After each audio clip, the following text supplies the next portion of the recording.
All right.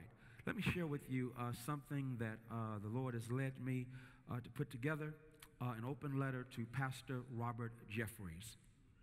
Dear Pastor Jeffress, grace and peace. I greet you in the name of our Lord and Liberator, Jesus the Christ. I have been moved to write you this letter as these yet-to-be United States, our country, has accelerated her descent into destructive division, chaotic conflict, messy misunderstanding, misrepresentation, and racial hostility. A spiritual eclipse of decency, honesty, and integrity has left this country in the frightening darkness of emboldened racism, violent hate, and unvarnished greed. Recently, you used your significant platform and privilege as a guest contributor on Fox News to add insult to injury while fanning the flames and throwing gasoline on the fires of racial conflict. Unprompted, you drew a connection between the NFL controversy and North Korea, whose leaders have engaged in a war of words with the current president of this nation. These players ought to be thanking God that they live in a country where they're not only free to earn millions of dollars every year, but they're also free from the worry of being shot in the head for taking the knee like they would be in North Korea. You said to Fox and Friends host Ainsley Earhart. And I think tens of millions of Americans agree with President Trump when he says they ought to be called out for this, you continued. You went on to say, there's a better way to protest social injustice without disrespecting our country. But you didn't elaborate on your preferred method of protest. That probably means there are no preferred methods of protest from your privileged perspective. You see, protests for justice and equity are always disruptive because social change does not roll in on the wheels of inevitability. Change takes place through discomfort, and protests have always been uncomfortable, including peaceful protests. Worse, you didn't call disrespectful and evil the slaughtering of unarmed black bodies by police officers, which is the reason for the protests you denounced. Your words were terribly hurtful, morally irresponsible, and offensively outrageous. Don't you know that you would be shot in the head in North Korea for taking a need to pray and preaching your version of the gospel of Jesus Christ? I would not want that for you. What's more, black men don't have to go to North Korea to be victims of state-sanctioned murder. Unarmed Jordan Edwards will never get to earn millions of dollars in the NFL, but he wasn't in North Korea when he was shot and killed by a police officer in Balch Springs, Texas. Neither was Clinton Allen when he was shot by an officer of the law in Dallas, Texas. 12-year-old Tamir Rice was nowhere near North Korea when he was shot and killed less than 3 seconds after an officer of the law exited his vehicle and executed him in a park. Walter Scott was running when he was shot in the back, and a broken-hearted mother lost her son, and devastated children lost their father. Again, Scott was not shot in North Korea, but in North America. I could go on and on, but I'm hoping that you get the picture by now. State-sanctioned killings of unarmed black men has aborted, I'm sure you appreciate this word as a pro-life advocate, the lives of black people at a rate that is epidemic. The policing system serves as the front lines of a criminal justice system that is criminal, racist, and unjust. This unjust system has made America the most incarcerated nation on the planet, not North Korea. The NFL players you viciously attack are protesting racism and social injustice, particularly in the chokehold, that's a book you need to read, of policing, and The New Jim Crow, a book you also need to read, of mass incarceration that keeps America from becoming a more perfect union. Our nation is now reaping the whirlwind of racial turmoil, hostility, and division because it has sown the wind of unrepentant racism, systemic injustice, and white supremacy with the complicity and or silence of too many white churches that are more white than they are Christian. Several years ago, you graciously accepted an invitation to be interviewed on my radio show, Freddie Haynes Unscripted. I was pleasantly shocked. When at the conclusion of our interview, you affirmed the rightness of the civil rights movement and declared that you, had you been around, would have marched with Martin Luther King Jr. Now I'm wondering which Dr. King you are referring to. It must have been the sanitized, de-radicalized myth of the drum major for justice that America has remade in order to fit her narrative of exceptionalism. Were you speaking of marching with the Dr. King who thundered, "I have a dream today," at the Great March on Washington for Jobs and Freedom? That's usually the convenient Dr. King that Americans are comfortable with.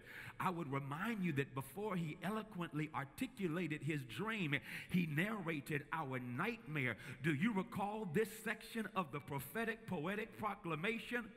There are those who are asking the devotees of civil rights, when will you be satisfied?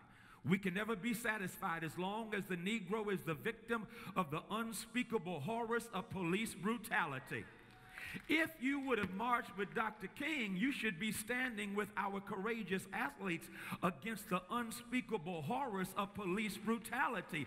Since it is impossible for you to march with Dr. King, you should take a knee with Michael Bennett and in the spirit of Colin Kaepernick, who are taking a stand against the unspeakable horrors of police brutality. Sadly and sinfully, these unspeakable horrors have terrorized our communities since the birth of this nation.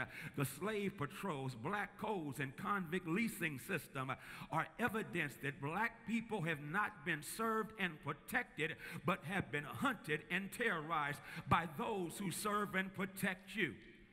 I now share with you something that I never talk about. My best friend, the late Reverend Dr. Marvis P. May, and I both graduated from now defunct but never dead Bishop College here in Dallas. We decided as we were attending summer school at Bishop one summer to visit your historic and prestigious First Baptist Church. First Baptist was considered the largest church in the United States. Dr. Criswell was the pastor. He had been a staunch defender of segregation at one point. Fortunately, he changed his theological stance. This was the summer of 1981. Marvis and I were warmly welcomed and received by the greeters and ushers. We enjoyed the experience and were happy to say that during our college matriculation, we had visited First Baptist. After the benediction, members of First Baptist continued to bless us with their kindness and engaging fellowship. After exchanging courtesies, Marvis and I went to retrieve the car we had borrowed from a fraternity brother. We exited the parking lot, mistakenly turned the wrong way down a one-way street, immediately corrected our course, and drove in the direction of the impressive Gothic structure. That's when a police siren from behind us arrested our attention. Through the rearview mirror, I could see the police officer pointing, telling us to pull over. I intentionally parked in front of First Baptist. The officer got out of their vehicle and approached us. Both of us were nervous. We were told to get out of the car. No, they didn't ask me for my license and registration. Immediately, we were handcuffed and bent over our car. The officers weren't satisfied. We were moved and told to get on the sidewalk face down. All of this was taking place in front of the church where we had just worshiped. Marvis asked, "Why are we being held?" The cops ignored our question. I was hurt and humiliated. Embarrassment and anxiety clouded my emotional skies. Surely they wouldn't do anything to us in front of this church as they talked to us like we were less than human. I now became hostile. There were still worshipers filing out of First Baptist. They didn't allow our predicament to interrupt their walk to their cars. People we had just worshiped God with may have glanced our way, but they continued on their way.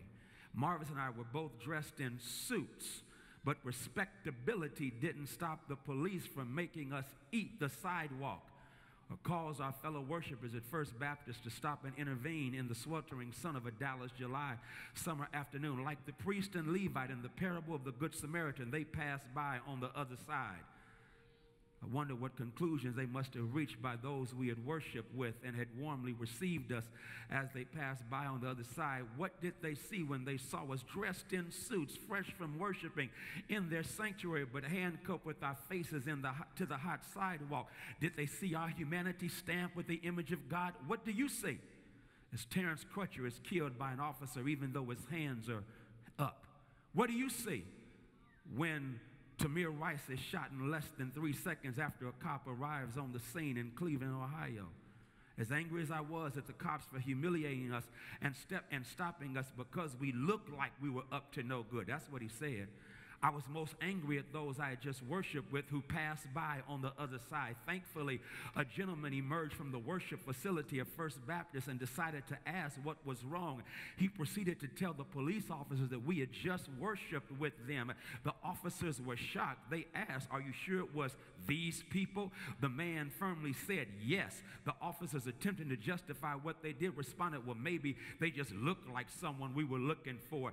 They helped us up from the sidewalk. Our suits weren't nearly as dirty as our worship experience and spirits that were now stained by this embarrassing experience. The man who was kind enough to put his white privilege on the line for us went back into the sanctuary. We got in our borrowed car and silently drove back to campus. I'm sharing this humiliating, heartbreaking episode from my life because it offers you, Pastor, a metaphorical choice with real ramifications. Will you choose to pass by on the other side and pontificate from your perch of privilege about athletes disrespecting the flag or national anthem, or will you choose to use your privilege as the pastor of one of the largest historic churches in the country and do like the member who intervened on our behalf?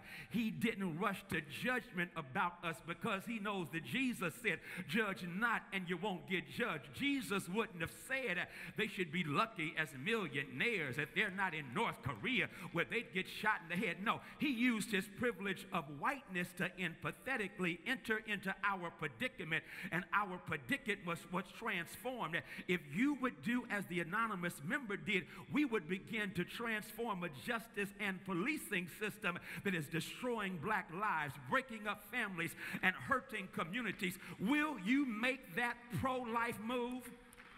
You boldly declared that racism was sin. I'm inviting you, therefore, to move from declaration to demonstration, from talking it to walking it.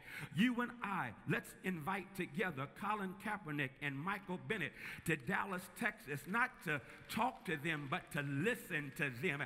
Let's invite the family members of Trayvon Martin, Tamir Rice, and Jordan Edwards to First Baptist and let them share their testimony. As a matter of fact, how about you and I go ahead and join with them and lead a campaign that will fix the criminal justice system? So we will engage in criminal justice reform, bail reform, and policing reform.